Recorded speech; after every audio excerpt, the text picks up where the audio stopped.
કારણ કે બારદાનમાં ઠેકાણો નથી, મજૂરમાં કોઈ ઢંગ પડતા નથી, એક જ કોટો છે, બેરી ઓક્સિજન ચાલે છે. હવે ઓક્સિજન પૂરવા કોઈ મદદ કરવામાં નહીં. કેટલા ટાઈમ છે તકલીફ?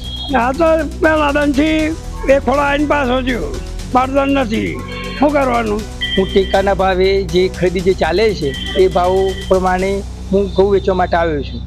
તો ગઈકાલનું આવ્યો છું, પણ હજી થોડું કામ ધીમે ચાલે છે. થોડું ઝડપથી થાય અને બીજા ખેડૂતોને લાભ મળે એ માટે હું માગણી કરી રહ્યો છું. ગામમાં કેટલા ખેડૂત? તો ગામમાં લગભગ 6-7 ખેડૂતો બાકી જ રાહ જોઈ રહ્યા છે. તો જે ઝડપથી થાય તો અમારો નંબર ઝડપથી આવી શકે. અને ટેકાના ભાવે ઘઉં વેચવા માટે આવેલ જ છે. અને કાલે મારે મેસેજ મળેલા છે અને અમે લીંબોઈ ગયા તો લીંબોઈ ના પાડી અને લીંબોઈથી મોડાસા મોકલ્યા છે.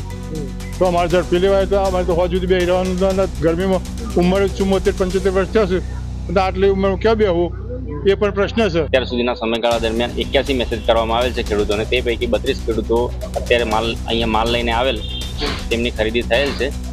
અને વચ્ચે થોડા સમય બારદાનની અછતના કારણે બંધ હતું, તે રેગ્યુલર 2 દિવસથી ચાલુ થયેલ છે. બારદાન નવા આવેલ છે.